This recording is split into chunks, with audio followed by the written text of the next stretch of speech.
ఏం నీరజ స్టార్ట్ చేసినారా? Deepthi yes madam. ఏమేమి చదువుతున్నారు చెప్పండి. ఒక యూనిట్ అన్న ప్రిపరేషన్ అయిపోయిందా?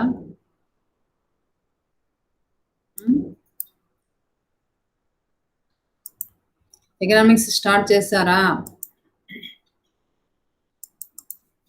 చేస్తున్నాను మేడం.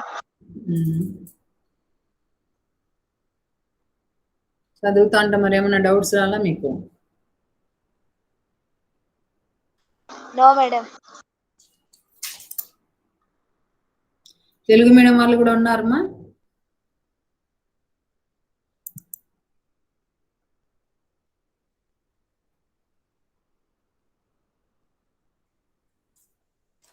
ఈరోజు ఒకసారి మనం 4th యూనిట్ కొంచెం రివిజన్ చేసుకుందాం.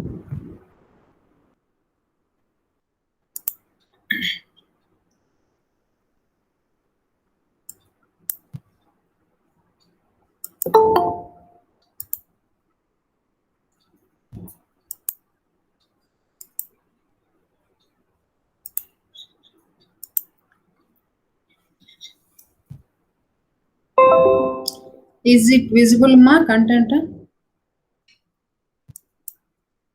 Hello. Yes ma'am, it's visible ma'am. Document కనిపిస్తుంది కదా? Yes madam. సో మనకు ఇంకా నెక్స్ట్ మంత్ ఎగ్జామ్స్ కంపల్సరీ జరుగుతాయి కాబట్టి మీరు ఒక్కొక్కటే చదవడం మొదలు పెట్టాలి. 3 యూనిట్స్ రివిజన్ ఆల్రెడీ అయిపోయినాయి. ఈరోజు 4th యూనిట్ మనము రివిజన్ చేద్దాం. 4th యూనిట్ లో మన సిలబస్ వచ్చేసి 4th unit our syllabus is concepts of shares, debentures, stock market and insurance. Okay, this is the syllabus in 4th unit. So మీకు examination point of వ్యూలో what is share and what is debenture అని అడగవచ్చు. లేదంటే what are the functions of stock market, primary, secondary market, and తర్వాత ఇన్సూరెన్స్లో కూడా మనకు general insurance, life insurance 2 రకాలు అన్నమాట. ఇవి మీకు 4 మార్క్స్కు ఇంపార్టెంట్. 4 మార్క్స్లో ఎల్ఐసి అని అయినా అడగవచ్చు. ఎల్ఐసి అంటే life insurance corporation of India, GIC అంటే general insurance corporation of India. LIC అని కానీ జిఐసి అని కానీ అడగవచ్చు. లేదంటే సింపుల్గా ఇన్సూరెన్స్ అని అడగవచ్చు. ఇన్సూరెన్స్ అడిగినప్పుడు మీరు 2 కూడా రాయొచ్చు అనమాట. లేకపోతే ఈ షార్ట్ నోట్స్లో 4 మార్క్స్కు డిబెంచర్స్ కానీ షేర్స్ కానీ అడగవచ్చు, స్టాక్ మార్కెట్. ఇంకా మీకు 8 మార్క్స్ క్వశ్చన్స్ అంటే ప్రైమరీ అండ్ సెకండరీ మార్కెట్ 8 మార్క్స్కి ఇంపార్టెంట్. ఓకే, నేను ఆల్రెడీ డీటెయిల్గా మీకు నోట్స్ షేర్ చేశాను. మళ్ళీ ఒకసారి చూద్దాం. షేర్ అనే పదం మీరు అందరూ వినే ఉంటారు. షేర్ అంటే ఏంటి? ఏదైనా కూడా పార్ట్ అన్నమాట. ఇప్పుడు ఒక బిజినెస్లో ఏమైనా షేర్ హోల్డర్స్ ఉంటారు. అందరూ సింగిల్ ఇన్వెస్ట్మెంట్ కాకోకుండా ఆ యొక్క బిజినెస్లో పెట్టినటువంటి ఇన్వెస్ట్మెంట్ను సమ్ పర్సన్స్ డివైడ్ చేసుకోనమాట షేర్. ఫర్ ఎగ్జాంపుల్ ఒక 1 crore రూపీస్తో ఒక 1 crore రూపీస్ ఇన్వెస్ట్మెంట్ పెట్టి ఒక ఇన్వెస్టింగ్ పెట్టారు. ఆ 1 crore కలిపి 10 మెంబర్స్ అంటే 10 షేర్ హోల్డర్స్గా ఉన్నప్పుడు ఒక్కొక్కరు 10 షేర్స్ తీసుకోవడం జరుగుతుంది అనమాట. 1 crore అంటే 100 lakhs కదా. అప్పుడు ఒక్కొక్కరికి ఎంత వస్తుంది? షేరు 10 lakhs అనమాట. ఒక్కొక్కరు ఎంత 10 lakhs ఇన్వెస్ట్ చేస్తారు. ఈక్వల్ షేర్స్ ఉన్నప్పుడు ఆ వచ్చినటువంటి ప్రాఫిట్ కూడా ఈక్వల్గా షేర్ చేసుకోవడం జరుగుతుంది అనమాట. ప్రాఫిట్ వచ్చినా ఈక్వల్గా షేర్ చేసుకుంటారు, లేదంటే లాస్ వచ్చినా కూడా ఈక్వల్గానే షేర్ చేసుకోవడం, ఆ యొక్క లాస్ని బేర్ చేయడం జరుగుతుంది అనమాట. సో అది ఈ షేర్ బిజినెస్ అన్నటువంటి స్టాక్ మార్కెట్లో షేర్లను కొనడము అమ్మడము జరుగుతుంది. In stock market they are selling and buying of the shares. చాలా మంది మన వాళ్ళు కూడా అంటూ ఉంటారు, షేర్లలో ఇన్వెస్ట్ చేసినాము, ఆ షేర్ వాల్యూస్ డౌన్ అయిపోయింది, బాగా నష్టపోయినాము అని అంటుంటారు. కొన్నిసార్లు షేర్లలో బాగా ఇన్వెస్ట్ చేసిన వాళ్ళకి మంచి ప్రాఫిట్ కూడా రావడం జరుగుతుంది. అది కూడా ఒక విధంగా లక్, ఒక విధంగా కూడా అది స్కిల్ అనమాట. షేర్ బిజినెస్ చేయడం అన్నటువంటిది అందరూకి అంత ఈజీ కాకపోవచ్చు. కొంతమంది బాగా ఏ యొక్క షేర్ వాల్యూ బాగా పెరిగేటువంటి అవకాశం ఉంది అని చెప్పేసి కొందరు సరైన టైంలో సరైన విధంగా ఎక్స్పెక్ట్ చేసి ఆ యొక్క ఇన్వెస్ట్ చేయడం జరుగుతుందన్నమాట ఆ యొక్క షేర్‌లో. కొంతమంది అలాంటి డెసిషన్స్ సరిగ్గా తీసుకోలేక నష్టపోవడం కూడా జరుగుతుంటుంది. ఓకే. సో ఈ definition coming to the definition of share. Share is nothing but it is a small unit. Okay, it is a small unit or small one unit of capital అన్నమాట. ఒక కంపెనీలో ఒక కొంత బాగా ఇన్వెస్ట్ చేయడమే ఒక share అని అంటాం అన్నమాట. ఓకే, అంతేకాకుండా that share is also called as equity. ఒక యూనిట్ ఆఫ్ ఈక్విటీ అని కూడా అంటారు. ఒక వాటా, తెలుగులో చెప్పాలంటే వాటా అని అంటాం. Okay, that share holder has share in any company. ఒక కంపెనీలో ఒక షేర్ కలిగినటువంటి వ్యక్తిని ఏమంటాం? షేర్ హోల్డర్ అంటాం. ఓకే, ఆ షేర్ హోల్డర్స్ ఏం చేస్తారు? They invest some amount of money in that company. Okay, ఆ యొక్క షేర్లలో బిజినెస్ చేసి ఇన్వెస్ట్ చేసే దాన్ని ఏమంటామంటే షేర్ మార్కెట్ అంటాం. That is called share market. Okay, మన షేర్ మార్కెట్ షేర్ బిజినెస్ మనకు నేషనల్ స్టాక్ ఎక్స్చేంజ్ ఉంది, బాంబే స్టాక్ ఎక్స్చేంజ్ ఉంది. National stock exchange, Bombay stock, NSC, BSC అని అంటారు వాటిని షేర్ మార్కెట్. అవి రెండు కూడా మనకు 2 కంపెనీస్ అన్నమాట. Okay, shares are also known as stocks. వాటిని స్టాక్ అని కూడా అంటారు ఆ షేర్లను. అవి మెయిన్గా ఎన్ని రకాలు అంటే దేర్ ఆర్ మెయిన్లీ 2 టైప్స్ అన్నమాట. That shares are mainly classified into 2 types. One is preference share and another is equity share. Okay, ఒకటేమో ప్రిఫరెన్స్ షేర్, రెండోదేమో ఈక్విటీ షేర్ అన్నమాట. ఈ ప్రిఫరెన్స్ షేర్లు మళ్ళీ టైప్స్ చూసినట్టంటే what are the types of preference share? Cumulative preference shares, తర్వాత non cumulative preference shares, తర్వాత participating preference shares, non participating preference shares. Okay,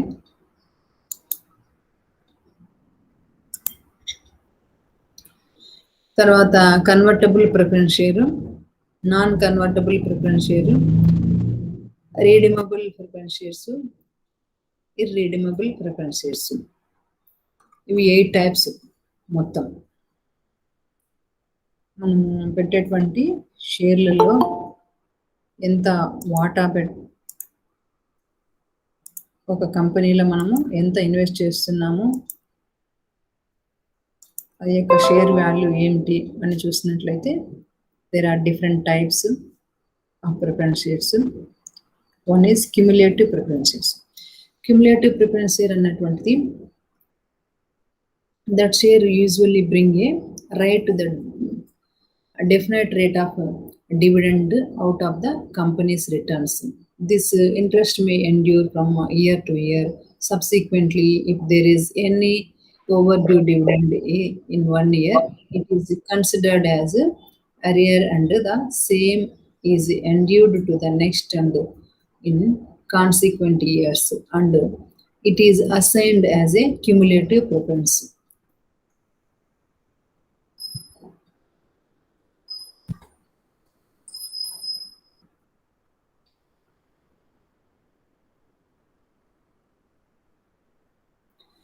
so cumulative preference షేర్లలో వచ్చేసి మెయిన్గా ఇంట్రెస్ట్, రేట్ ఆఫ్ ఇంట్రెస్ట్ ఉంటుంది కదా, ఫ్రమ్ ఇయర్ టు ఇయర్ సబ్సిక్వెంట్గా cumulate అవుతూ వస్తుంది అనమాట. అది డివిడెండ్గా మనకు ఇవ్వడం జరుగుతుంది అనమాట. Dividend is nothing but one type of bonus అని చెప్పవచ్చు. మీకు ఏమైనా చిట్ ఫండ్ల, కపిల్ చిట్ ఫండ్ లేదంటే శ్రీరామ్ చిట్ ఫండ్, ఇట్లా వాటిలో చిట్లు వేసేటువంటి మనకు హ్యాబిట్ ఉంటుంది కదా. ఇళ్లలో ఎవరైనా కూడా మనం సేవింగ్ చేసుకున్నట్టు చిట్ ఫండ్ కంపెనీలలో కూడా సేవ్ చేస్తూ ఉంటారు. అందులో ఒక ఫండ్, ఒక అమౌంట్, ఫర్ ఎగ్జాంపుల్ ఒక 10 lakhs అమౌంట్ ఒక 10 months మనము ఆ చిట్ వేసినప్పుడు అక్కడ షేర్ హోల్డర్స్ లేదంటే పార్ట్నర్స్ 10 members ఉంటారు అన్నమాట. సో 10 members కలిపి మంత్లీ ఇంత అమౌంట్గా ఆ యొక్క చిట్ వేస్తూ ఉంటారు. ఎవరి మంత్ కూడా ఆ 10 months లో ఎవరి మంత్ కూడా ఒక్కొక్కరు ఆ చిట్టును అంటే ఆ పాట చీటీ పాటలు అంటారు, అవి ఒకరు పాడుకొని ఒకరు తీసుకోవడం జరుగుతుంది అనమాట.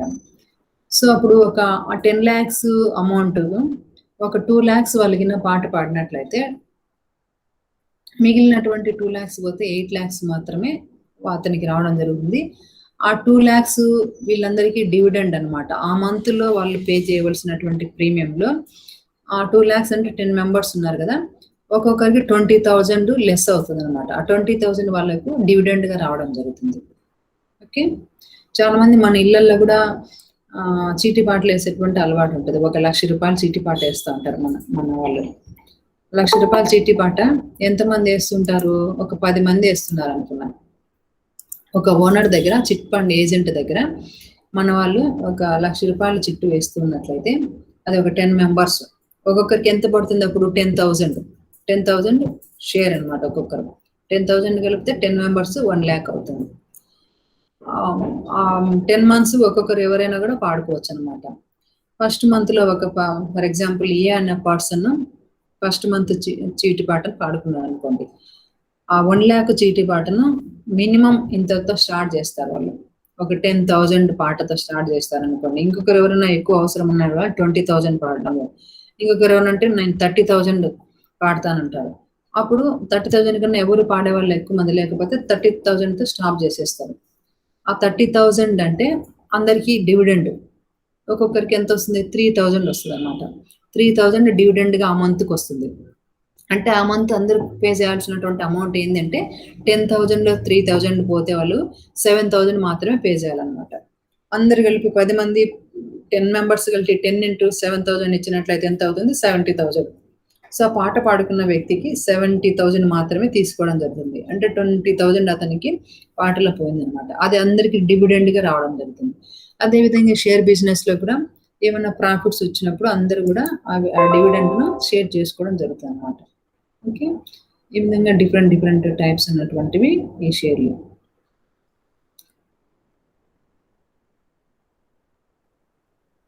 తర్వాత చూసినట్లయితే మీకు debenture is it is nothing but one type of bond. Debenture is a bond. So debenture మీద కూడా మనకు ప్రాఫిట్స్ అన్నటువంటివి వస్తుంటాయి అన్నమాట. అవి సెక్యూర్డ్ డిబెంచర్స్, అన్సెక్యూర్డ్ డిబెంచర్స్ అన్ని ఇవి కూడా డిఫరెంట్ టైప్స్ లో ఉంటాయి.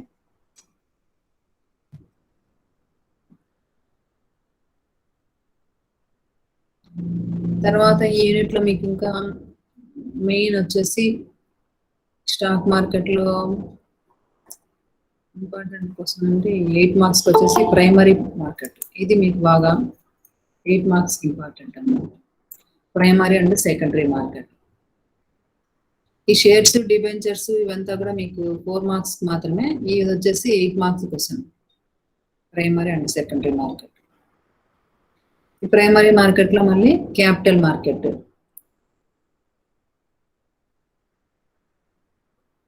ఫంక్షన్స్. ఈ ప్రైమరీ మార్కెట్ ఫంక్షన్స్ ఏ విధంగా ఉంటాయో చూద్దాము. What are the functions of primary market? New issue offer, తర్వాత underwriting services, distribution of new issue. Secondary market functions వచ్చేసి economic barometer, continuous market for securities, evaluating securities, using savings, attracting foreign capital, improving monetary and fiscal policy, mobilizing the funds, protecting investors.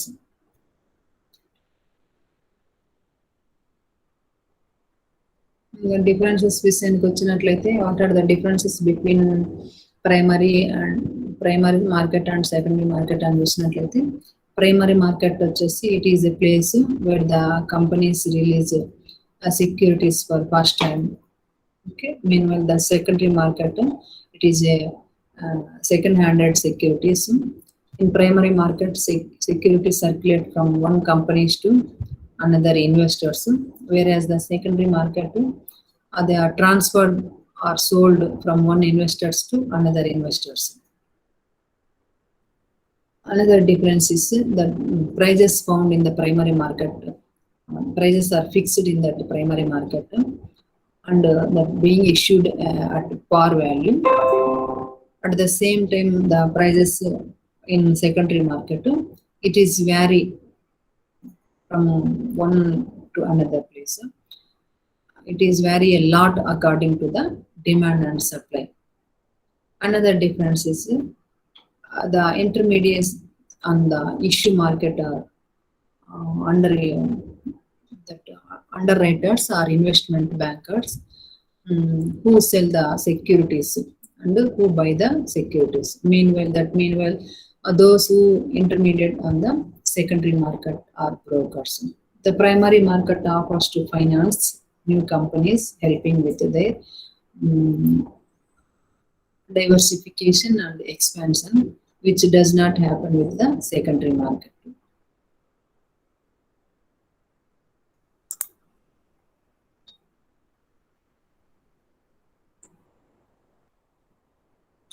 Next ఇంకొకటి మీకు 4 marks important SEBI అన్నటువంటి security exchange board of India అన్నది కూడా మీకు examination point of view 4 మార్క్స్కి వచ్చేదానికి అవకాశం ఉందన్నమాట.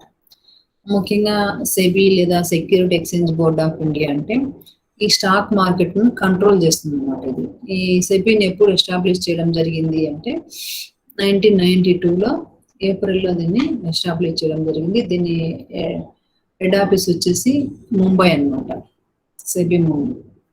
ఓకే, మెయిన్ దీన్ని సెబీ యొక్క ఆబ్జెక్టివ్స్ ఏంటి అంటే investor protect is one of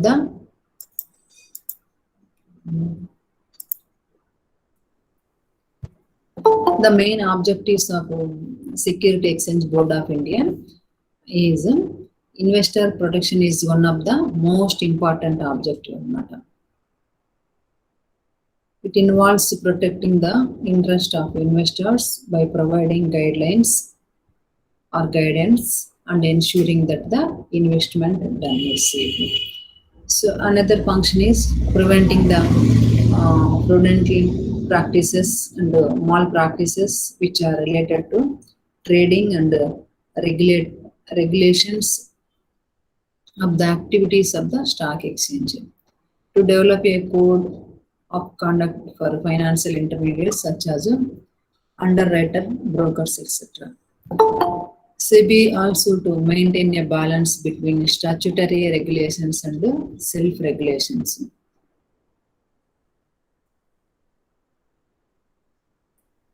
Security Exchange Board of India protective functions, regulatory functions, development functions.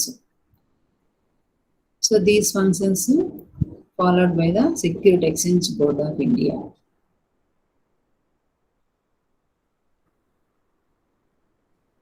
Protective functions అంటే అక్కడ ఉన్నటువంటి ఈ స్టాక్ మార్కెట్ లో ఉన్నటువంటి ఇన్వెస్టర్స్ మంచి ప్రొటెక్ట్ చేసే విధంగా దాని యొక్క విధులు అన్నటువంటివి ఉంటాయి అన్నమాట.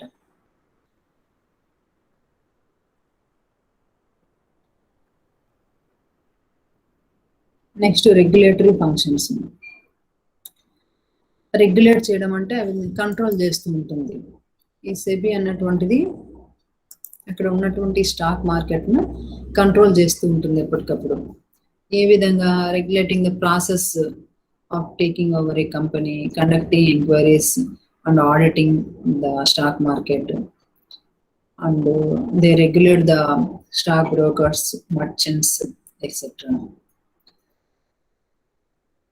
And regarding the regulating functions, SEBI involves to establish the rules and regulations for the financial intermediaries of the stock market. Stock market లో ఉన్నటువంటి షేర్ హోల్డర్స్ కానివ్వండి, ఇన్వెస్టర్స్ కానివ్వండి, వాళ్ళకి కావాల్సినటువంటి ఏమైనా కూడా రూల్స్ అండ్ రెగ్యులేషన్స్ అన్నింటినీ కూడా కంట్రోల్ చేస్తూ ఉంటాం అన్నమాట. ఎప్పటికప్పుడు maintain the some rules and regulations and discipline గా ఉండేటట్టు చేస్తుంది అన్నమాట. తర్వాత కొన్ని డెవలప్మెంట్ ఫంక్షన్స్ కూడా చేస్తుంది ఈ సెబీ అన్నటువంటిది. రెగ్యులేటింగ్ ఫంక్షన్స్, కంట్రోలింగ్ ఫంక్షన్సే కాకుండా కొన్ని డెవలప్మెంటల్ ఫంక్షన్స్ కూడా అది నిర్వర్తిస్తూ ఉంటుంది అనమాట. డెవలప్మెంట్కి సంబంధించి ఏ విధంగా డెవలప్మెంట్ ఫంక్షన్ చేస్తుందంటే, అక్కడ ఉన్నటువంటి వాళ్ళకి ఏమైనా ట్రైనింగ్ ఫెసిలిటీస్ ఇవ్వడం కానివ్వండి, లేదంటే ఏమైనా న్యూ ట్రేడింగ్కి సంబంధించినటువంటి ఏమైనా introduction of trading through electronic means through the internet by the help of registered stock brokers. తర్వాత ఏమైనా సెక్యూరిటీ మార్కెట్లో వాళ్ళకి సంబంధించినటువంటి ఏమైనా ట్రైనింగ్ ఫెసిలిటీస్ అలాంటివి కావాలన్నా కూడా అలాంటి ఫెసిలిటీస్ అన్నిటిని కల్పిస్తూ వాళ్ళని డెవలప్ చేస్తుంది. ఇంకా ఏమైనా కూడా వాళ్ళకు ఆ యొక్క కాస్ట్కి సంబంధించి అంటే కాస్ట్ని రెడ్యూస్ చేసే విధంగా ఏమైనా డెసిషన్స్ తీసుకోవాలన్నా కూడా అలాంటి సిస్టమ్ను కూడా బిల్డ్ చేయడము అలాంటివన్నీ కూడా చేస్తూ ఉంటుంది అన్నమాట. సో ఎప్పటికప్పుడు స్టాక్ ఎక్స్చేంజ్ ఈ సెబీ అన్నటువంటిది ఎప్పటికప్పుడు ఆ యొక్క స్టాక్ మార్కెట్ను కంట్రోల్ చేస్తూ మెయింటైన్ చేస్తూ డెవలప్ చేస్తూ డిఫరెంట్ ఫంక్షన్స్ను అవి నిర్వర్తిస్తూ ఉంటుంది అన్నమాట. సెబీ రోల్ అన్నటువంటిది చాలా చాలా ఇంపార్టెంట్ స్టాక్ మార్కెట్లో. ఓకే, సెబీ తన యొక్క రోల్ను లేదా ఫంక్షన్స్ పర్ఫెక్ట్గా నిర్వర్తించినప్పుడు ఆ స్టాక్ మార్కెట్కు మంచి ప్రాఫిట్స్ వచ్చేదానికి అవకాశం ఉంటుంది. నెక్స్ట్ చూసినట్లయితే ఇన్సూరెన్స్, ఇది కూడా మీకు 4 మార్క్స్కు వచ్చేదానికి అవకాశం ఉంది. 8 మార్క్స్ క్వశ్చన్ ఏం కాదు, ఇది 4 మార్క్స్ క్వశ్చన్. ఇన్సూరెన్స్ అంటే మనకు అందరికీ తెలిసినటువంటిదే. ముఖ్యంగా జనరల్ ఇన్సూరెన్స్ కంటే కూడా లైఫ్ ఇన్సూరెన్స్ ఇంపార్టెంట్ అనమాట. ప్రతి ఒక్కరిలో ప్రతి ఒక్కరు కూడా ఇన్సూరెన్స్ ప్రీమియం అన్నటువంటి తీసుకొని ఉంటారు. ఎందుకు ఇన్సూరెన్స్ చేయాలి మనం అంటే, ఈ మానవ జీవితం అన్నటువంటిది హ్యూమన్ లైఫ్ అన్నటువంటిది అన్సర్టనిటీ. ఇప్పుడు ఏ క్షణం ఏం జరుగుతుందో ఎవరికి తెలియదు కాబట్టి మన యొక్క లైఫ్ను సేఫ్గా సెక్యూరిటీగా, తర్వాత ఒక ఎర్నరు అంటే ఫ్యామిలీలో ఒక ఎర్నింగ్ పర్సన్కు ఏమైనా అతని లైఫ్కి ఏమైనా ప్రాబ్లం అయినట్లయితే అతని మీద డిపెండ్ అయినటువంటి అదర్ ఫ్యామిలీ మెంబర్స్కు ప్రొటెక్షన్ అయ్యే విధంగా ఉండాలి అంటే కంపల్సరీ ఆ యొక్క earning person head of the family మెయిన్గా ఇన్సూరెన్స్ అన్నటువంటి చేసుకోవడం ముఖ్యం అన్నమాట. సో ఇన్సూరెన్స్ చేయడం వల్ల లాభం ఏమిటంటే, what is the main benefit of insurance అని చూసినట్లయితే, ఒక ఇన్సూర్ చేసుకున్నటువంటి వ్యక్తి ఒకవేళ అన్ఎక్స్పెక్టెడ్గా ఏమైనా అతని లైఫ్కి ఏమైనా జరిగినట్లయితే అతని మీద డిపెండ్ అయినటువంటి అదర్ ఫ్యామిలీస్కు ఆ ఇన్సూరెన్స్ మొత్తము ఆ కంపెనీ అతని తరపున ఇవ్వడం జరుగుతుంది అన్నమాట. ఫర్ ఎగ్జాంపుల్ ఒక 10 lakhsకు ఒక పర్సన్ ఇన్సూరెన్స్ చేసినట్లయితే అతను ఒక 2 years మాత్రమే ఇన్సూరెన్స్ ప్రీమియం పే చేసి ఉంటాడు. 2 years తర్వాత అతను ఏదో అనుకోని పరిస్థితుల కారణంగా అతని లైఫ్కి ఏమైనా అయినట్లయితే, ప్రమాదం జరిగినట్లయితే ఆ యొక్క ఇన్సూరెన్స్ మొత్తము తను ఎవరైతే నామినీగా పెట్టింటారో ఆ నామినీ పర్సన్స్కు ఇవ్వడం జరుగుతుంది అన్నమాట ఇన్సూరెన్స్. అప్పుడు అతను అన్ఎక్స్పెక్టెడ్గా అతని లైఫ్ ఏమైనా కావడం వల్ల అతని ఇన్కమ్ మీద డిపెండ్ అయినటువంటి అదర్ ఫ్యామిలీ మెంబర్స్ ఎలాంటి ప్రాబ్లం లేకోకుండా సెక్యూర్డ్గా ఉండడం అన్నటువంటి, అంటే ఫైనాన్షియల్ సెక్యూరిటీ, ఒక విధమైనటువంటి ఫైనాన్షియల్గా వాళ్ళకి ఒక భరోసా అన్నటువంటిది ఉండటం జరుగుతుంది అన్నమాట.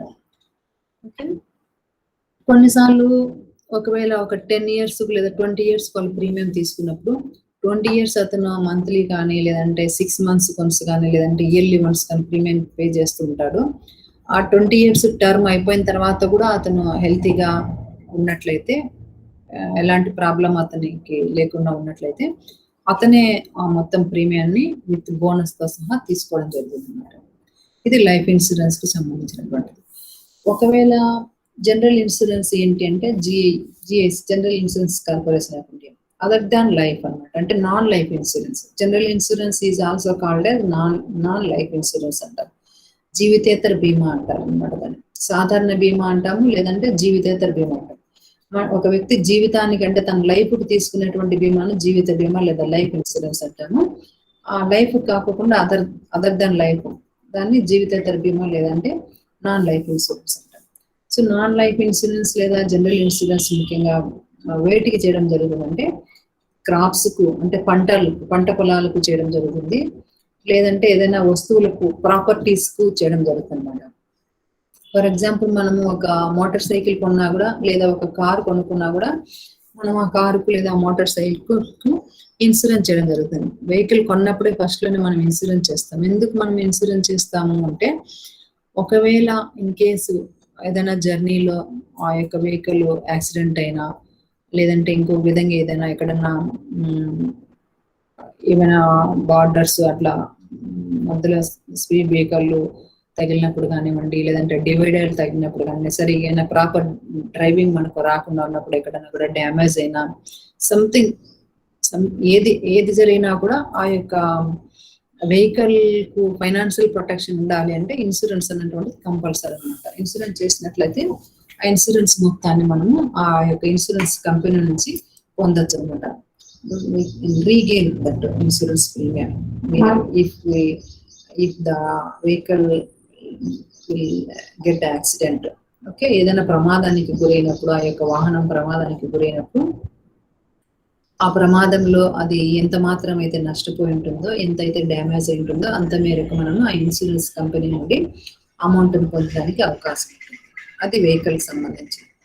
లేదు కొన్నిసార్లు బిజినెస్ అంటే కొన్ని బిజినెస్ ఫర్మ్స్ ఉంటాయి కదా, కొన్ని ఆర్గనైజేషన్స్ కూడా ఇన్సూరెన్స్ చేయడం జరుగుతుంది. ఎందుకు ఆర్గనైజేషన్స్ ఇన్సూరెన్స్ చేయడం జరుగుతుంది అంటే, ఆ ఆర్గనైజేషన్ లో ఉన్నటువంటి ప్రాపర్టీకి ఏమైనా డ్యామేజ్ జరిగినప్పుడు, ఫైర్ యాక్సిడెంట్స్ కానివ్వండి, ఇంకా ఏదైనా కొన్ని రకాలైనటువంటి యాక్సిడెంట్స్, థెఫ్ట్ కానివ్వండి, దొంగతనాలు కూడా జరుగుతుంటాయి కదా.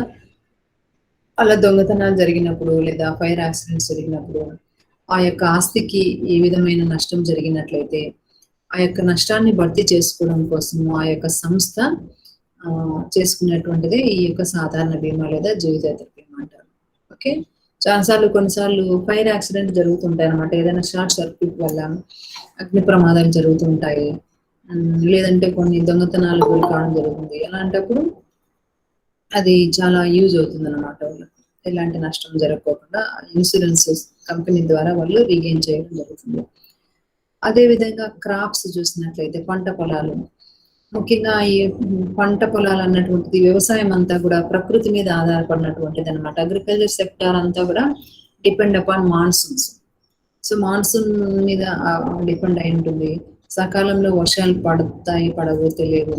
ఒకవేళ పన్నా కూడా తీర పంట చేతికి వచ్చినప్పుడు ఆ విపరీతమైన వర్షాలు కురిచినప్పుడు, లేదా తుఫాను లేదా వరదలు వచ్చినప్పుడు ఆ పంట అంతా కూడా డ్యామేజ్ కావడం, కొట్టుకుపోవడం అలాంటివన్నీ కూడా జరుగుతుంటాయి. సో అలాంటి సిచ్యువేషన్ లో పంట నష్టం జరిగినప్పుడు ఆ పంట నష్టం నుండి భర్తీ చేసుకోవడం కోసం పంట పొలాలకి క్రాప్ ఇన్సూరెన్స్ మనం చేసినట్లయితే ఆ ఇన్సూరెన్స్ కంపెనీ నుండి బ్యాంకుల ద్వారా మనకు ఎంత మేరకైతే పంట నష్టపోయి ఉంటామో ఆ మొత్తాన్ని కూడా మనము రీగెయిన్ అయ్యేదానికి, భర్తీ చేసుకునేదానికి అవకాశం ఉంటుంది అనమాట. ఓకే, అది పంట పొలాలకు సంబంధించినది. అదే విధంగా క్యాటిల్స్, పశువులకు కూడా ఇన్సూరెన్స్ చేయడం జరుగుతుంది అన్నమాట.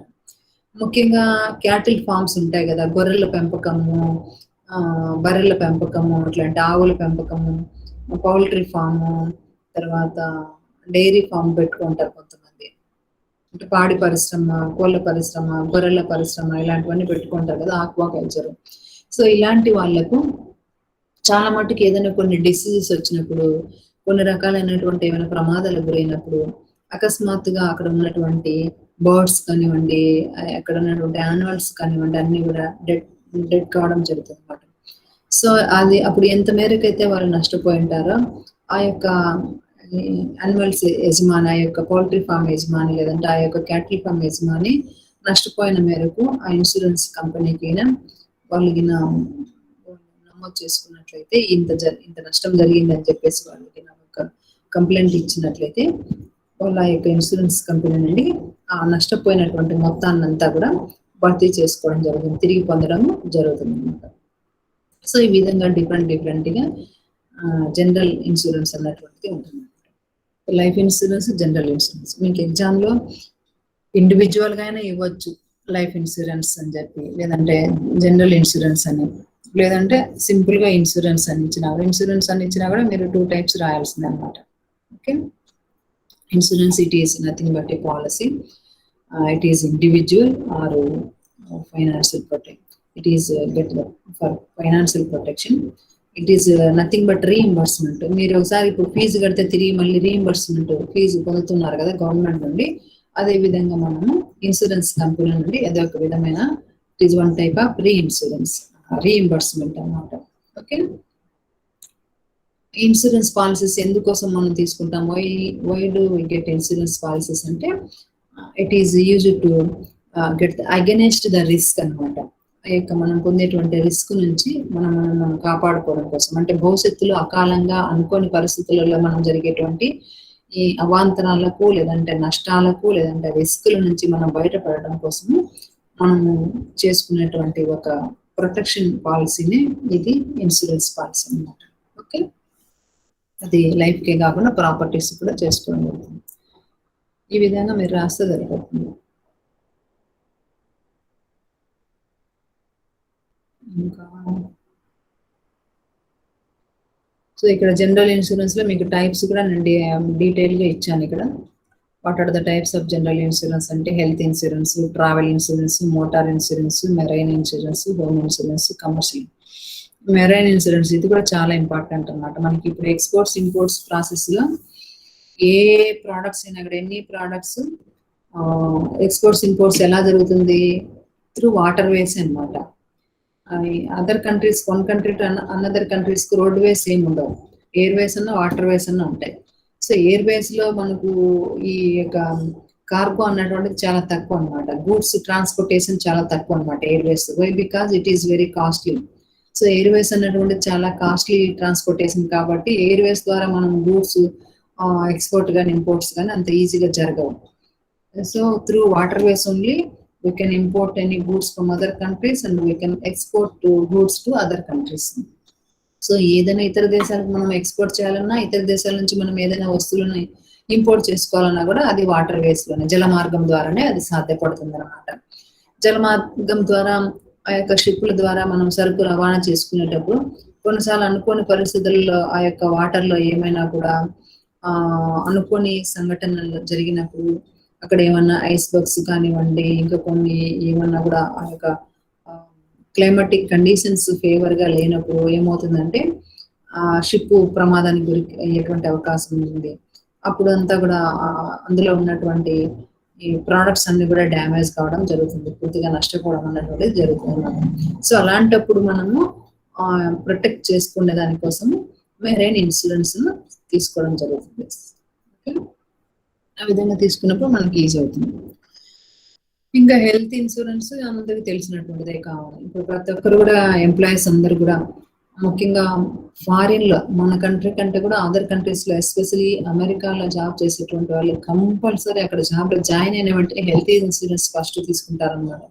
ఎందుకంటే అక్కడ హెల్త్ యొక్క చార్జెస్ అన్నటువంటిది, అంటే ఆ యొక్క మెడికల్ సర్వీసెస్ మనం పొందాలంటే చాలా కాస్ట్లీ అనమాట. సో ఎక్కువ ఖర్చు అవుతుంది. చిన్న చిన్న ట్రీట్మెంట్ కూడా చాలా ఎక్కువ అమౌంట్ పే చేయాల్సినటువంటి అవసరం ఉంటుంది. కాబట్టి ఫస్ట్ ఆఫ్ ఆల్ వాళ్ళు హెల్త్ ఇన్సూరెన్స్ తీసుకోవడం జరుగుతుంది జాబ్ లో జాయిన్ అయినట్టు.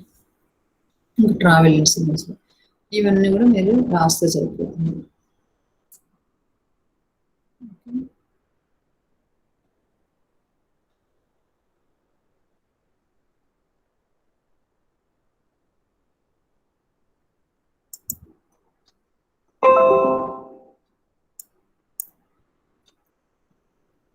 ఏమ్మా ఇంత తక్కువ మంది జాయిన్ అన్నారు ఈరోజు?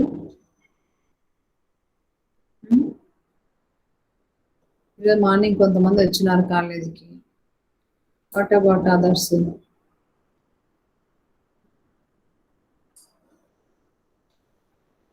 ఫీజు కట్టమని చెప్పినారా మీకు ఎగ్జామ్ గురించి? ఎగ్జామ్ ఫీజు ఎప్పుడు కట్టమని చెప్పినారమ్మా?